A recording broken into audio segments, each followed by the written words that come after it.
Since 1937, Knud E. Hansen has been at the forefront of maritime innovation, delivering customized vessel designs that navigate the world's waters.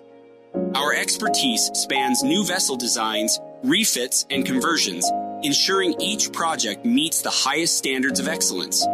With a comprehensive suite of services, including naval architecture, marine engineering, HVAC design, and energy optimization, we provide tailored solutions for every maritime challenge.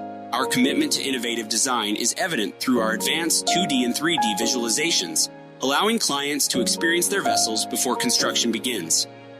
At Knud E. Hansen, we don't just design ships, we craft maritime solutions that are efficient, sustainable, and built for the future. Join us on a journey where tradition meets innovation, and let's navigate the future of maritime design together. Mark, good to see you, brother. Likewise, Rick. It's good to be here. We're in your place in Wellington, Florida. Yeah, welcome to my little airport. Yeah, I was going to say, I don't see much yachts around here. Well, I moved Except out those models back behind us. I moved out here because of the airport, and then my wife got into horses, so we're kind of in heaven. She's got her horses, I got my we drove through equestrian country, polo fields, and just horse trailer after horse trailer and stables, and wow. Yeah, and it's beautiful up here. It's just beautiful up here. Yeah, it's lovely. It's quiet. There's no traffic. That's the upside. Downside is I'm an hour away from anywhere. It takes me an hour to get to Lauderdale. It takes me an hour to get to Rybovich. Yeah, well, you know what? Sometimes in life you make some trade-offs, right? Yeah. And you just drove us out through the back of this hangar, which is the back of your house, right onto a taxiway here to the runway. And we saw just a whole neighborhood full of hangars on houses and aviation, and just what a community, what a place. It's everybody's here like-minded. They're all kind of A+ personalities. They all have multiple toys, and the aviation community is very similar to the yachting community. They're very good people. They'll help you with whatever you need. If you have a problem, they're here.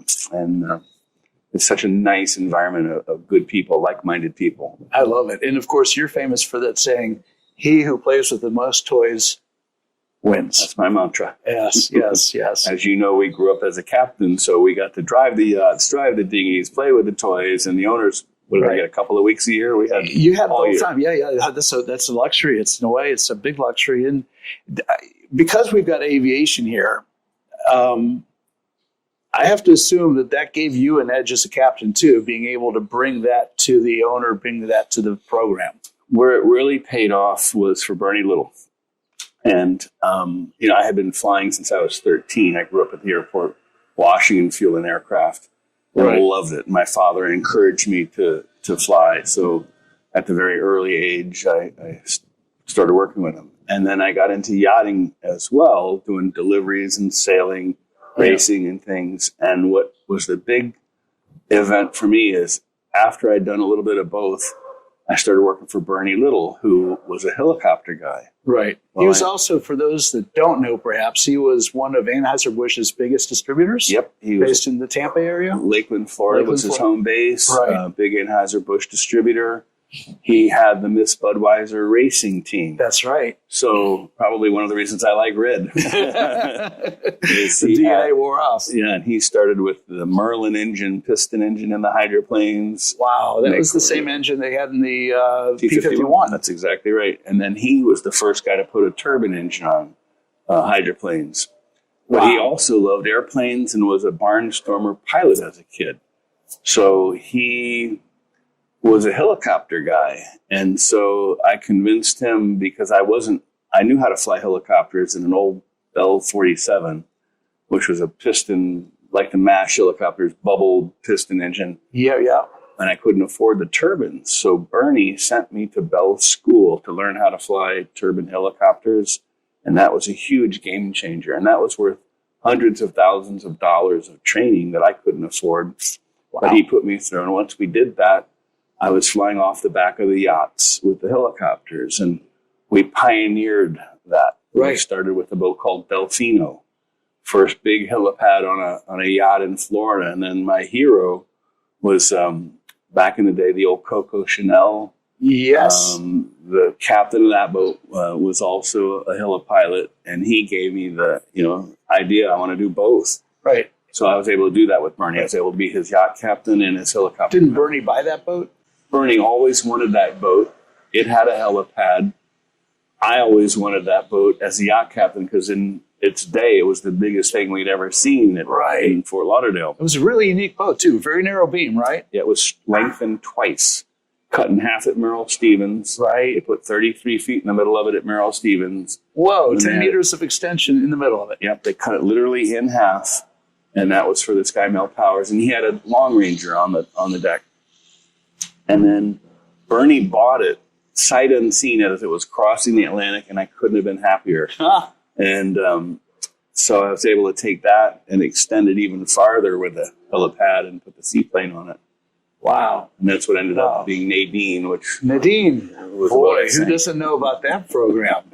Yeah, and you've had, I guess, the luxury of then working for some unique owners because, Bernie was iconic in his own right with Miss Budweiser and the Budweiser racing team and all that. But Nadine, almost everybody has seen the movie Wolf of Wall Street, and Jordan Belfort, right? Yep. That was your boss. Yeah. Well, he was our best charter client. Right. When it was Big Eagle. So he would charter it 4, 5, 6 times a year, and he was very generous. And at the end of about a 2-year period, he finally said, I want to buy the boat. So Bernie sold it to him, financed it for him, and said, I'll do that if Mark stays while I'm financing it to watch after the asset, right? There you go. So I agreed to do that, and money was exchanged. And so then I was kind of working for Bernie, but watching his, after the yacht and working for Jordan as his captain. And of course, that didn't last very long because I sank the boat. You sank the boat. I did. Wow, imagine that. It's funny because as a, my background initially was in commercial diving and working in the Gulf of Mexico. And I've been in 25, 30-foot seas. You were in bigger seas than that. Mm-hmm. And I got to tell you that, I was fortunate to be on a very large structure where we actually had 8 points of anchorage to kind of stabilize our structure in those big storms. You didn't have that. And, there's a lot of, there's no way Hollywood can even do it justice trying to film what it's like to be on a pitching deck in 30, 40, 50 plus foot seas. And having to execute the damage control that you've got to try to figure out to keep the boat under power and point it into the seas and, prevent its broaching. And you've got all these people whose lives you're looking after. It's a bigger story than most people realize, I'm sure. What do you remember? Is there a takeaway from that, Mark, that you're like, wow, tons of takeaways. Take this the rest of my life. Yeah, no, there was huge lessons learned. And first, when people measure seas, it's called the average sea height. That's right. But if you measure from the trough to the top, it's a lot more. So some of the distances from the trough to the top were over 100 feet. So when you say it's 40-foot seas, that means it's 80 feet from the trough to the bottom. So what happened with Nadine, we knew it was going to be rough. It was forecast to be 4 to 6 foot seas. Yeah. And we should catch this guy now. Yeah. Let's, this is a good time. Gonna hold there.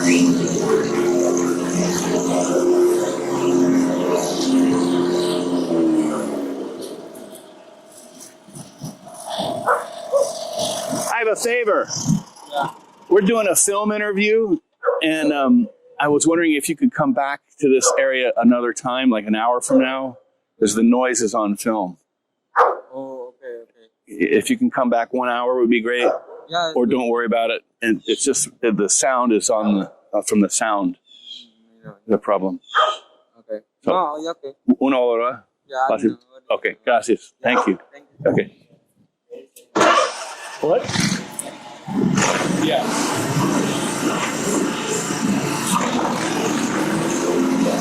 All right. Bravo. That'll be better. Yeah. So give her a little less to do. Well, there's nothing worse than having that in the background. No, it's distracting for us too. It's a cool conversation. So going back to sea heights, because again, taking our own 10-meter boat out and we've been in, I don't know, 8 to 10s occasionally. That's not where you want to be in a boat that small, but it happens here. It kicks up. But like you said, average wave height, when you're talking a 40-foot average 80 plus, that's from the trough to the top is what I'm getting to. So anyway, back to the weather that day was 4 to 6. That boat could cut through that very easily. right. And it was crystal clear skies. I recommended we didn't go, but he was hell-bent on going. Wanted to go golfing, didn't he? He wanted to go golfing. And we had a full, complement of guests on board, plus the crew. So there was 12 crew and 11 guests. Wow. And so we left Civitavecchia in Rome en route to Sardinia. 80-mile run, 4 to 6 foot sea, shouldn't have been a problem. But about 2 hours in, the alarms went off and we had a Maltami or Mistral wind alert. Right. And that's the wind that comes funneling through the Alps. Right. And so hits the Mediterranean and it just funnels through those islands between Corsica, Italy, and Sardinia. It funnels the wind through. So the wind picked up from 20 knots to 30 knots to 40 knots. And in about 2 hours, the seas went from the 4 to 6 to 8 to 10 to 20 to 30. And then we started to get hammered. Is the ocean deep right there? Is the Med? It's very deep. You got a lot of 5,000 feet in the middle of 3,000 feet is where the boat sank. You got a lot of water there then. A lot of water. And it builds up quick to what we call a short fetch. Yep. Short fetch is the length between the peaks. Right. So when it's a long sometimes distance, called the period, right? Yeah, exactly. Yeah. So in a long period, in the South Pacific, for example, you hardly notice it because you're slowly going down. Yeah, it's not a big deal. But where we were, the short fetch meant that the front of the boat was in one part of the wave and the back of the boat was at the other part.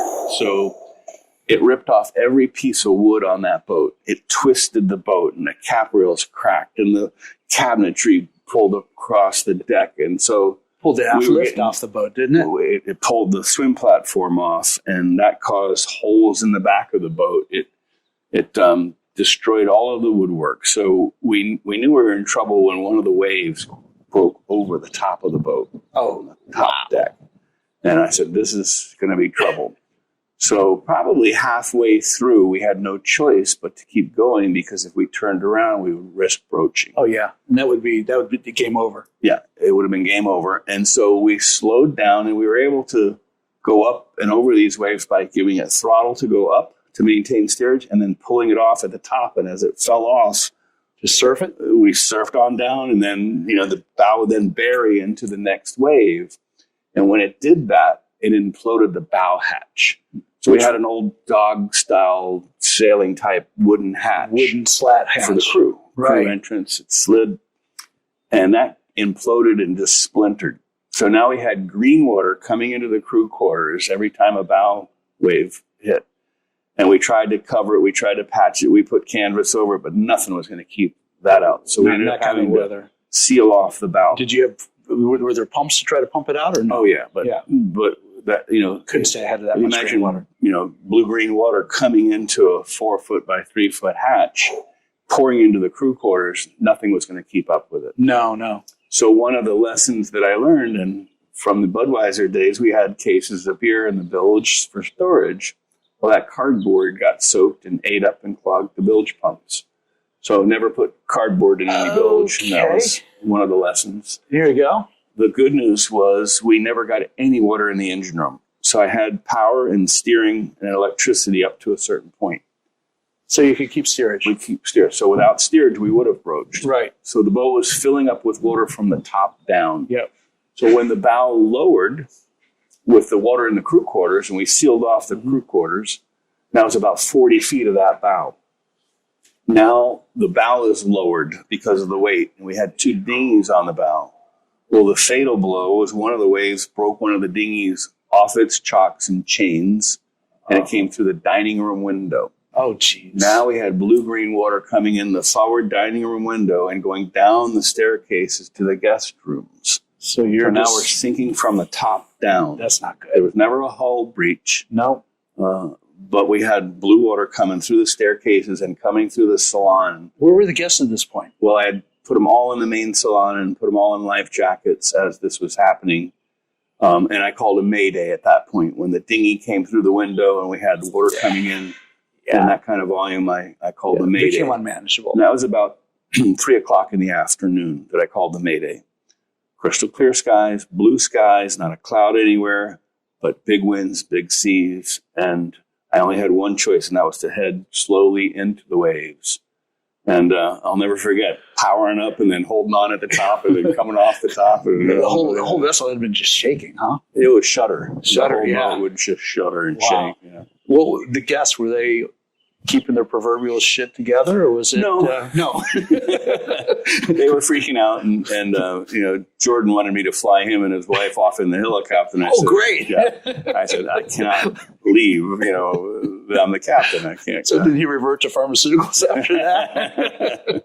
So, wow. So, but this saga didn't end till the next morning, if I understand. That's correct. So when I called the Mayday in, they immediately dispatched Navy helicopters. They tried to, by the time they got on scene, it was about 6:00 and the sun was setting. A couple of freighters had diverted to try to block our waves, but we almost ran into them. Okay. So now we have the helicopter guys coming down, trying to land on the deck of the Nadine. They couldn't because they were swinging. The boat was moving. Guys were getting hurt because we had the helicopter on the back deck. So the Navy said, unless you throw the helicopter off, we can't rescue you. So the decision was made to throw the helicopter off. A bird very similar to the one that's behind you. Right there. Identical, same model. There you go. Same model. So I prepped the crew and I said, look, we're going to rig this thing. And when I give you the word, I want you to turn 10 degrees off our heading. When the boat leans over, we'll unstrap it and throw it in the water. Well, I had my crew, which was really a great seasoned crew, who a lot of my ex-crew. Yep. And we had all of it prepped. And when I finally gave the word, adrenaline was running. Oh, you bet. I had it down to 2 straps holding it on. And when I gave the word to my first officer to turn that 10 degrees, the boat leaned over and I lifted up the front of the helicopter and it went off to the side, landed upside down. And by this time it's night, it's dark. Well, all the lights of the helicopter came on because the battery shorted the switch. So now there's this eerie, iridescent view of the helicopter. Blue water, clear. Floating away at night away from us. And I'm like, oh my word. So now I have a clear deck, but it's nighttime. So they couldn't do any rescues till the following morning at sunrise. So we had to go that was probably 9:00 or a little later when we threw the helicopter off. And then the next time we saw a helicopter rescue guy was about 5:00 in the morning. It's a long night for a lot of It people. was a very long night. They had to just hunker in, and I just really slowly went up and down the waves as best I could to keep it level. That's incredible. I mean, it makes me think about the El Faro tragedy that happened a few years ago, and there was a lot of reasons why that boat sank with all hands, but primarily when they lost engine power, they lost steerage, right. and then they broached, and that was that. And so it had been big on your mind, understanding fundamentally what you had to do to keep this boat floating. I actually, knew we could make it to Sardinia, but at the risk of lives wasn't worth it. No. So we got all of the guests off that next morning, and it was a long night. And then I was down to 3 of my crew, my engineer, my first mate, my second mate. We were all on the helm, and we had a decision to make. Do we limp our way into Sardinia? And we were about 30 miles off the coast at that point. So we could have made it. But the Coast Guard said, don't chance it. Get off the boat. Let the boat go. So we made a conscious decision. We shut the boat down. I got everybody off in the helicopter except me and my first mate, who I put in a life raft. And the reason I put him in a life raft, and during all of this, one of the crew launched a life raft without permission. Okay, this is So some the inventory. Life raft went away. Winds. The wind took it, popped the painter line, and just took the life raft. It was gone. Wow. So I said, no more doing that. We only had 4. We had 4 big life rafts. And so that wasn't an option for us. Right. But the following morning, it had calmed down enough to where I could launch one life raft. And everybody got to put a purse, a briefcase, whatever they wanted as A little personal bit of belongings. salvage before they leave the Right. boat. So we had cash and jewelry and stash. And, Of course. I try to get everybody could take what they had on their body and whatever they could put in one small, suitcase Right. or briefcase. Right. So that's why we launched that life raft and put one of my crew members in it, who immediately got picked up. There was enough people at the scene. Yeah. So, You've got a lot but of everybody mariners there. else got it air vac off with a horseshoe collar and put it on a Navy ship. And then at the time I was the last person on, I went through the boat, made sure it was ready to go, and I got plucked off. And Isn't there something though to be the last man standing there to it was emotional. Oh, of course it was. I waded through the water in the staterooms at, Wow. at belly height, and we couldn't go to the forward end because it was already shocking people. You have electricity, straight current running, and salt water. Yeah, not a good combination. But I'll never forget. I got lifted off, and 2 minutes later, the boat turned sideways, rolled over, and sank. So within 5 minutes of me getting off the boat, Mark, the boat was gone. Wow. Yeah. Wow. In fact, on my way from being lifted off to the Navy ship, the boat disappeared. Yeah. So thank you for sharing that, because that's a fascinating story. It's a cautionary tale on a lot of levels. But having been in this industry almost 40 years myself, I have a lot of friends who are captains, and I've been around a lot of captains, and I've been around a lot of junior captains, and I've been around a lot of wannabe captains, and I've been around a lot of people that are captain and by name only. And it's not a question. It's more of a statement that I would dare say a very small percentage of mariners are actually seasoned mariners capable of maintaining the composure and the mindset you have to do to get all the way through that night, knowing what's potentially coming and knowing what's at stake. How many souls are on board? You know how difficult it is to pluck people out of the ocean once they're in the ocean, big oceans like that. Doesn't always end well. So kudos to you. And those who would listen to this, I would say you can't study enough, you can't train enough, you can't get enough sea time to be ready for situations like this. It's just one of those things. Well, as seasoned captains, as we both are, you learn from every experience. And if you've done it long enough, and I equate it to flying, if you fly a lot, you're going to have issues. Of course. And the more issues you have, the better equipped you are to handle whatever gets thrown at you. Yep. So I was blessed with not only having a long history of yachting and having all kinds of smaller boat incidences, but I had a great crew. And my crew really just worked in sync with me. And nobody ever lost it. They all did exactly what they were supposed to do. Yeah, that's amazing. That's amazing. So you look at the space today, and now we've got a number of maritime schools for providing STCW training and safety training for crew and people coming into the space. But as a seasoned captain, listening to what's currently happening in the world, you're still very involved in yachting on the brokerage side and charter, right? Yes. What would your advice be to those that are either wanting to come into this space or are in the space, but they're still a little bit green, they're still trying to figure things out? Well, I think if you want to have the best experience, I always say start by sailing. You learn the fundamentals. Mm-hmm. You learn what a boat does in the wind and how to work with the wind and how the momentum is and how to deal without power. And Yes. so I think the best sailors are guys that grew up sailing versus power boats. Right. The second thing I think is working your way up from smaller boats and incrementally moving up. And I see these guys that go from zero to hero. I see it all one the day time. they're a mate, the next day they're the captain of the boat they were the mate on without having the incremental experience of docking and anchoring and having those experiences on smaller vessels, knowing what to do with the bigger vessels. So my preferred captains are guys that grew up either sailing and then worked their way up the ladder and gained all that experience. And it's kind of the school of hard knocks. Yeah. No, it is. It's a long view. It's a long game. I tell people all the time that ask me, how do you get successful in this industry? And I say, one, it's time in the box to show up. You need to participate. You need to be involved at whatever level or whatever you're doing. Yeah. So I have a pet peeve about these younger captains. They don't know how to navigate old school. So I grew up with a sextant. You're right. And, the navigational tools of dead reckoning.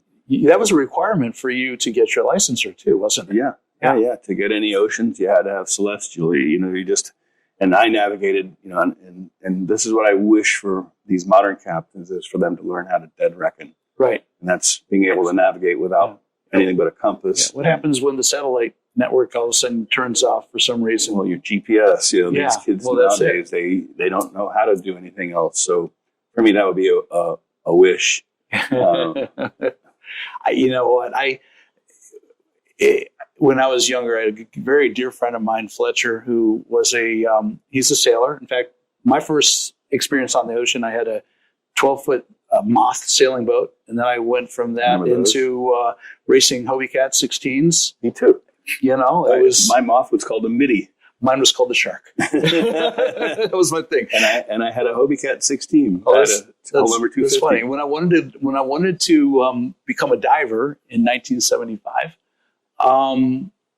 my parents were like, no, it's dangerous and there's sharks in the water. No diving. It's like, I'm sailing. I ended up selling my moth in the St. Pete Times to get the money to get my diving license, lessons and certificate, and then my first set of used equipment. But I still continued to race Hobie Cats. And then I met Fletcher, and he was delivering 63-foot Irwins from St. Petersburg down to St. Thomas and St. Martin. I did the same thing.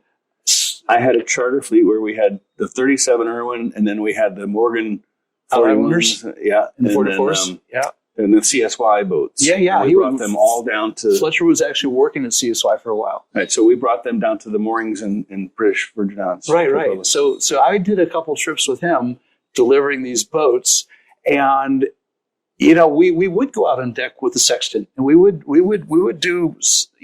do shoots and dead reckoning, and he showed me how it was done. And I remember being out in the Atlantic Ocean, and it was like 20-foot seas, but really long periods. And I remember being up in the bowsprit of that boat, spectacular. And we come off of the top of one wave, and I'd be looking across, and I'd see the other one way up there, and we just coming right on down there. And it was the most comfortable, beautiful offshore experience. It was just spectacular. And that's when you realize how you have a love for the ocean. Well, let's see, 1975, I was just a year out of high school. So you go way back. Yeah, well, I was still in high school. I was trying to find my way. You get a kick out of this. My first dive tank I made myself out of a fire extinguisher. Oh, that's terrifying. Cleaned out, and I put my own K-valve in it, and I dove with that for a couple of years. Until it was time to get a hydrant. Oh, you didn't do that, did you? No, that's funny. So, Mark, we crossed paths again. A boat that I was involved in called the Alma Viva. It was built by Van Mills in the Netherlands. And then you took over when she was Starship. We designed and built one of our very first nautical structures my partner, Bob Lee, and I were working together on this.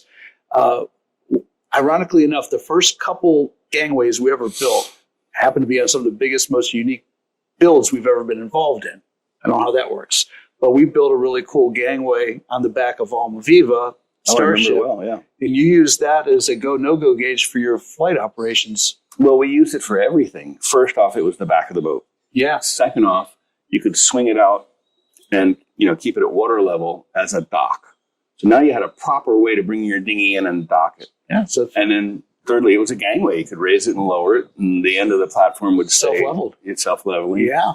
And then we would use it as a diving board for the charge. We'd raise it up to the top. They'd jump off. But when you were the most toys. Yeah. And then when we had the helicopter operating, I would swing it out because it stuck out as far as the stinger on the helicopter. So that would keep boaters from zooming by and clipping the good idea helicopter. So that was a very useful, incredibly useful, fun platform. So how far after that point in time in our careers did you segue from running boats to coming to the beach? When Nadine sank, I said, I'm going to do this again. So I took a month off. Well, sink another boat? No. Oh, but not do that again. I didn't want to stop my career as a captain on a bad note. No, of course not. So I agreed to come back and take over Alma Viva if I could put the helipad on it and have a helicopter and put it in the charter program. So Bernie, I'd done this on several yachts where I'd literally sketched out on a piece of napkin paper what my idea was, and then we built it. So the helipad that was on top of your gangway was built at Merrill Stevens, literally sketched out on a notepad. And I think we paid $200,000 for it at the time, but we did that extension. Bernie bought the helicopter, and he let me rename the boat Starship. Well, Bernie thought it was for his movie star friend Starship, and he had no idea I was a Trekkie.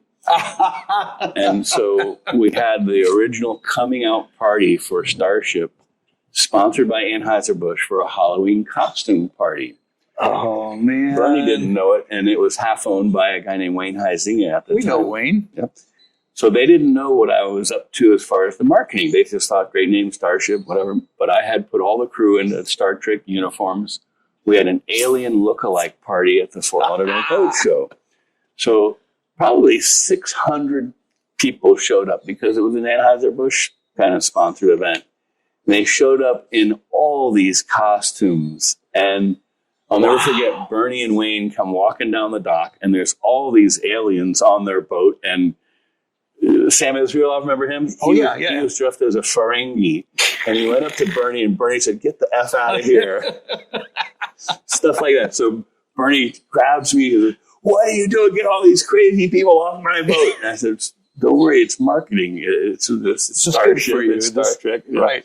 Turned out to be a boon. So we booked that boat up left, right, and center for chartering, and it took off. And so it was a great marketing.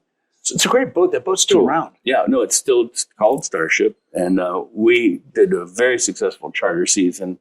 And that was the last of getting away with having the helicopter on the deck and me captaining both. Nowadays, there's rules and regulations that prohibit you from doing both and having the freedom that I did. Because I was able to take our guests into volcanoes and waterfalls and touring everything with the helicopter and then landing on the deck as we're moving along. Yeah, so, it was a different world, wasn't it? So that was my last hurrah. And then I think I ran that boat for 3 years and then decided to become a broker with Wayne's nephew, Steve Hudson. I remember because I was involved in building Steve's boat at Newcastle. Okay, sure. And Harbor Island. Yeah, Harbor Island. And I've met Steve a few times. Wonderful gentleman. Very benevolent for our industry. And of course, the Huizengas did an amazing job with Rybovich. I actually got a little closer to Wayne Jr., who became a friend. And so, and to Wayne Jr.'s credit, because I didn't know Senior very well, I casually said hello, but Wayne Jr. and I actually got pretty close. My wife at the time had cystic fibrosis, and we were looking at going to get a lung transplant at Duke Medical Center. And he basically stepped up and said, "Hey, listen, if you need any help getting her up there, I've got an airplane." He was just over the top generous. Works out that we actually relocated up to North Carolina, and it went real well. But just to his credit, that was in 2013. He offered something that was not asked for, and that he certainly didn't need to. But it was a good reflection on the kind of, that was the entire Huizenga family is like that. And I was so blessed to be able to work for Senior.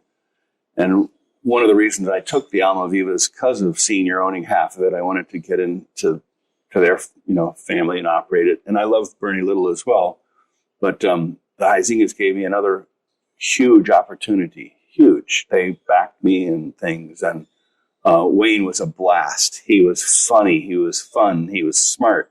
Yeah. And then I got to know Junior, and I'm still working with Wayne the Third. Wow. So see? Yeah. Multi-generational. We talk about that. I love that. Yeah. Were you involved then when Floridian came onto the scene? Yes. I helped him buy Floridian. So Floridian was another sketch on a napkin.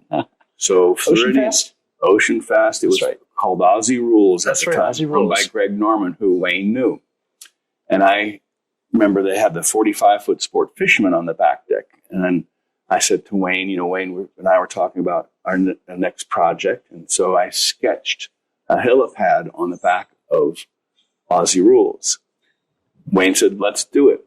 So we hopped in his Gulfstream 450 at the time, or Gulfstream 4, We flew from Fort Lauderdale to Spain, non-stop in his jet, got out, went to see the boat for 1 hour, turned around, hopped on the jet, and flew back. Wow. And bought the boat. And then I put it in Jacksonville, and we had Marine Associates do all the drawings for a proper commercial helipad.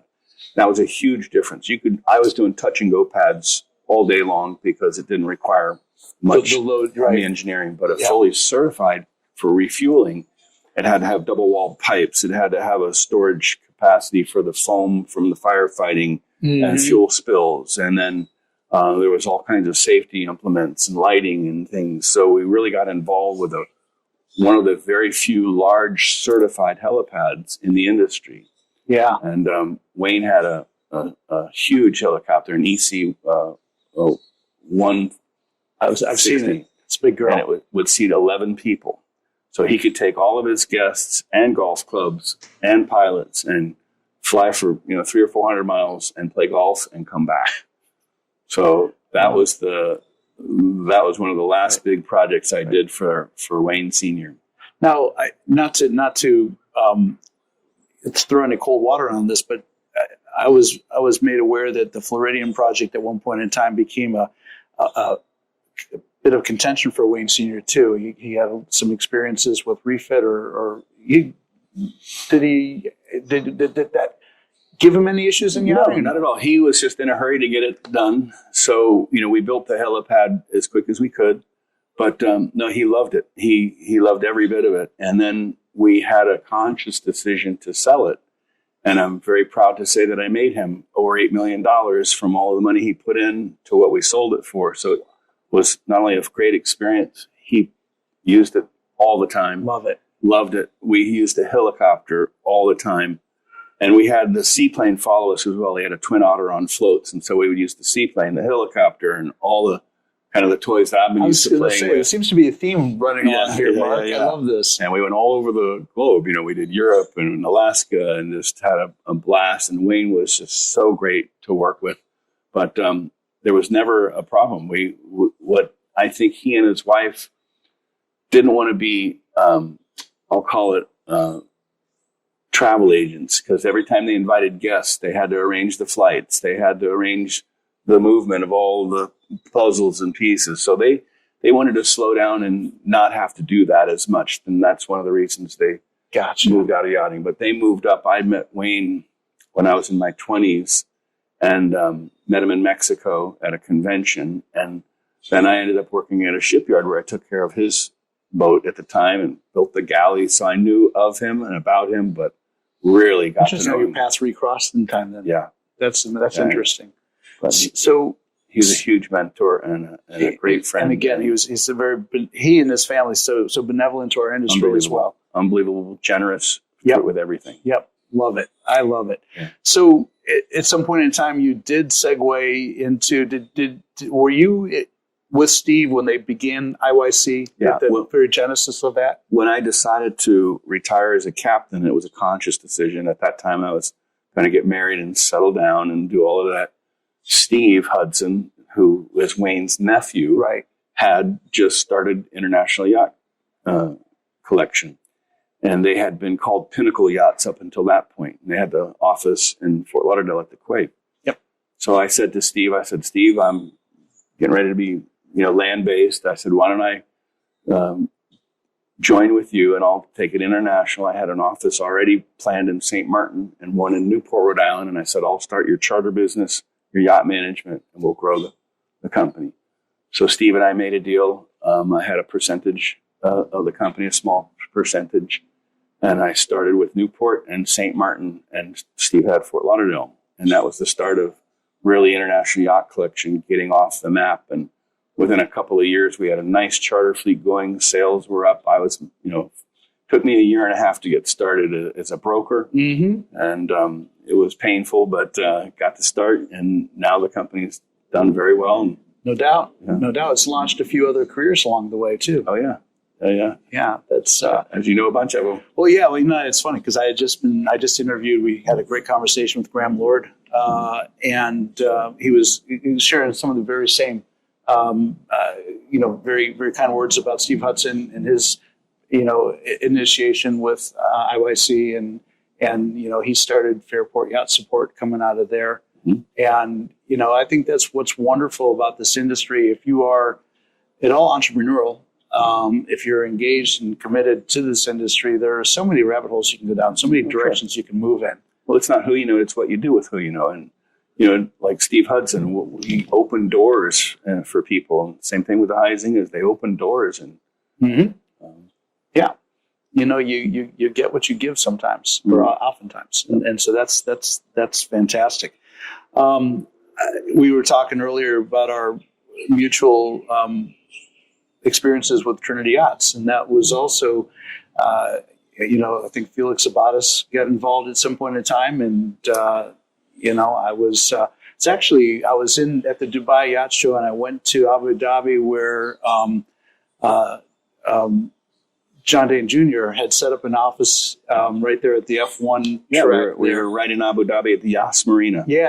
I was there right as they opened, and there was those two there's two boats built by Echo Yachts sitting there. The 105 meter or 80 meter by 5 meter wide, boats sitting in the marina. Only two big yachts in there, but you can see the direction they were pointed in. And, No, I went there to start things up there, and I wasn't cut out for it. No.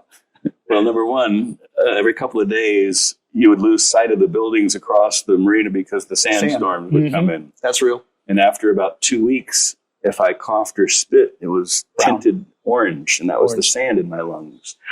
And then I was young and single at the time, so I didn't care for all the women in the burqas. I couldn't tell what they looked like. And the food was great, but it was also very cliquey. If you weren't in that group of I call them the Saudi clique, right? You couldn't get any business done. So it wasn't for me or John Jr., and we shut the office down after a couple of years. Yeah. It just wasn't a good fit. It was a try, though. And it was interesting. And we had clients. We had clients that bought some sports fishermen from Billy, and but for me, it wasn't going to work. Right. So talk to me about brokerage. I mean, I think it's funny when I think about my career, and maybe one of the biggest mistakes, if I was to be completely honest about what I did in the course of my career, is I didn't commit enough time and energy to building relationships within the brokerage community. I didn't understand the value that the broker brought. I was focused on the shipyard and building the deal with the shipyard, and selling equipment to the shipyard and servicing our equipment oftentimes through the shipyard or whatever that looked like. But having left Nautical Structures 3 years ago and started JMS Yachting, the yacht management company, and running that for a couple of years, and in the different spaces, I've kind of reinvented myself. I've come and I've been a member of IBA for a few years now too. It's like one of those, you dumb shit. That is such a wonderful network of professionals that can really help your career and connect you. And what makes a good broker, and how do you get successful as a broker? Well, I always say if I knew then what I know now, everything would be different. Well, there you go. And when I was a yacht captain, I didn't realize how valuable those connections could be as a broker. I never thought I would be a broker. I loved being a captain. I thought I'd be a captain my whole career. Right. But I wanted to settle down and, get land-based and, try to have a family. And that wasn't conducive to being a yacht captain. So the decision to become a broker, had I known it or planned it earlier, I would have been able to tap and use those connections more to my advantage. So I don't really recommend, yacht brokering is not for everybody. I can't tell you the magic formula. Some people can do it, some people can't. And the guys that you think would be a great broker turn out not to be, and it's just a weird thing. And there's a little bit of intuition, magic, and and luck. I call it luck. The harder I work, the luckier I get. How about that? But it's very difficult, and I call it swimming with the sharks. There's a very competitive group of brokers out there in the larger yacht market. If you can maintain your ethics and swim through the shark pool, you'll be fine. Yes. And charter management, charter brokerage is similar space. It's a very different for me. For me, I was a charter captain, so I knew the back end of chartering very well. Having started IYC's charter department, I started with one boat and built it up from there. So charter management is dealing with the captains, their calendars, their owners, completely different feeling of operation to brokerage. Right. So for me, I started by bringing boats into the fleet and then advertising them. And Steve Hudson was smart enough to know how this was going to work, because if you manage and take care of the charter boats, eventually those boats are going to want to sell. So it's a natural feed for the brokerage to have the charter fleet. So we now operate the largest charter fleet in the world, pretty much. And it helps our brokerage because of that. And if you do a good job chartering, you may get the chance to sell the boat. Right. So and one back scratches the other. When I sell a boat, oftentimes I sell it to an owner that wants to offset his expenses by chartering. So they're intertwined in that regard. We've seen that, and it's interesting. I've been working the last few months with Captain Liam, who runs Unbridled. That's Sure. a Trinity. We love Unbridled. It's a great boat. It's And got I a great charter with them program. every year we have a big charter with them. And he's put together a wonderful crew. We actually did a lot of work with him at Flibs this past year. Mm-hmm. Did a couple live streams off his boat and did some interviews on the boat. He actually allowed me to turn the helm of his boat into a studio for a few days. So, Liam, thank you very much for that, Captain. That was a good solid you gave us. Well, Liam, I'm not happy because you're taking the boat to Alaska this summer and bumped our 1 month charter off of it. Oh, there you go. Well, I'm thinking about actually taking Tristan to Alaska this summer. That's God's country. Yeah, it is, isn't it? I've been once. I can't wait to go back. Yeah, but then you look at a program like Loon, which was on the outside very successful, and then you look at what I would describe as the self-promotion. And I'm not saying there's anything necessarily wrong with that self-promotion, but that program fell apart really quickly all of a sudden. And so the question begs is, who stays in control of all of this? How does that work to the betterment of the charter industry? Does the captain stay involved in the whole program? Is there accountability somewhere that needs to be considered? Sure. Number one, you have to know where you stand as the captain. And you shouldn't dip your pen in the company ink, as they say, and conflicts of interest can come up by what you do and the businesses that you operate. So for me, and an owner says, Mark, how do I charter my boat best? I say the captain has 90% of the job to stay in touch with the charter brokers, do the open houses, go to the charter shows.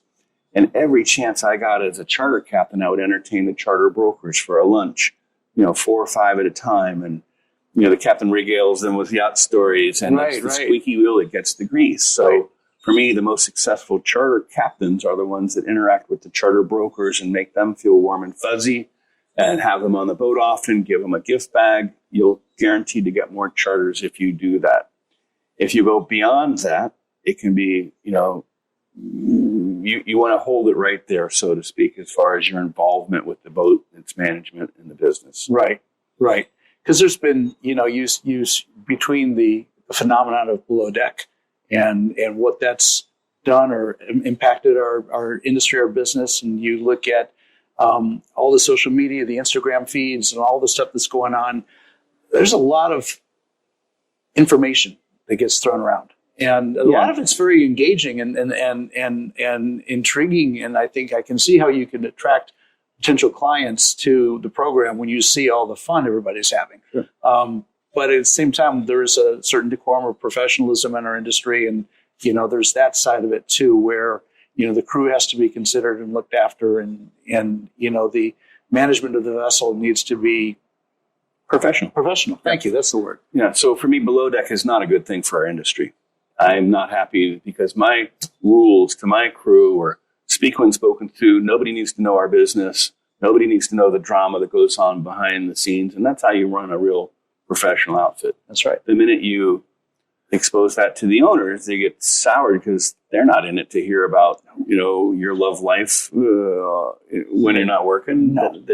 They want to be enjoyed in the yacht when they're on board and not have any other drama. And so don't get me started on that subject, because I just well, believe it's a litmus, isn't it? I mean, it's almost like a lightning rod. There's people that think it's great because it's attracted a lot of young people to come into our industry. On the other side of the coin, it's Bravo drama. It's Real Housewives. It's that crap. Well, for me, the most successful people don't involve the clientele in any drama or, backstories that are uncomfortable. Right. So segue from that to new crew, green crew. When I was working the yacht management company, we'd have a lot of green crew come into our office on 17th Street. And, we'd take time to mentor them a little bit, talk to them about what they could and shouldn't do, and try to find the right programs for them. As a professional, now in charter and brokerage, having run successful both programs, what would be your maybe best piece of advice to new crew coming in today? Work hard, put your head down, hit the grindstone. Hit the grindstone. Yeah. Yeah, it's work. Yeah, it is. And it's a job. It's a fun job. It's the greatest job for young people there is. And for guys like us who don't do so well in an office environment. That's so true. Look where we are. Yeah. So much better. So my advice is, decide what you want to do for how long as well. For me, the young stewardesses, they come in, they'll travel for a while, and then they want to do something else. The young deckhands, I love it when they aspire to be a captain.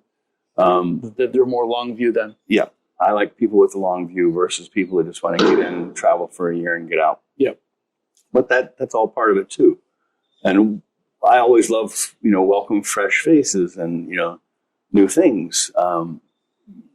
New people to the industry. It's always fun, and it's part of a good crew when you have young, energetic people that are also learning, and their curiosities and energy helps the whole program. Yeah, no, that's what you want. You want that vibrancy. You want to step on board and feel the positive energy and feel like you've just entered into something special. Yeah. And I always encourage people to move up the ranks. Yes. You and I have both helped multiple people do that. I still do. I work with YPY, Young Professionals in Yachting. I offer mentoring. And I just love introducing people to other people. I think it's a great opportunity to connect the right people together. It's I guess it's in the sunset of my career where I'm sitting there and looking back and going, okay, what can I give back now? It's done so much for me. Let me throw something back a little bit. Wrap up. What do you see in our future? I just watched Air Force One overfly the Daytona 500, and watched our president run the pace cars. What a time we're living in at the moment. Economically, I think things are stabilizing. The industry here at large, are we getting ready for some good times? We need to kind of knuckle down for a while. Yeah, no, I think 2024 was one of my slowest years. 2021 was one of my best years. So the swing has been dramatic. Wow. And COVID caused our business to explode in a good way. And then after COVID, when things settled down, we went the opposite direction. But since Trump got elected, my phone's been ringing off the hook. And although we all may not like the way he does stuff, what he's doing and the principles to me are a home run for the United States. I agree. And I couldn't be more supportive of the principles that he's put into place. Not so much the way he's doing it, but what he's doing and what we need. Yep. Well, when I was in Europe in November, it was just after the election, and I can't tell you how many Europeans came up and said, hey, congratulations. Looks like you guys have got an opportunity to turn things around. We're really happy. Yeah. And to hear that from the other side of the pond, I think that's also a really good indicator of the mindset that exists, at least corporately in our industry or corporately in business in general. I think there'll be a roller coaster ride in the stock market. Yeah. We're not sure what impact the tariffs are going to have yet. And that'll cause this roller coaster ride. But at the end of the day, if we can trim down the government, we can, get our economy sorted, and we're doing all the right things, I think we're going to have a boom. Yeah. Well, I'm looking forward to it. And Mark, I'm really looking forward to crossing paths with you again here later in the year as time goes by. I don't know if we'll see you before Newport, but it's been really cool just to be hanging out in your hangar here this afternoon. You've been more than generous with your time, and Rick, I love the conversation. I just can't thank you enough for coming up, and it's a pleasure to get back together with you.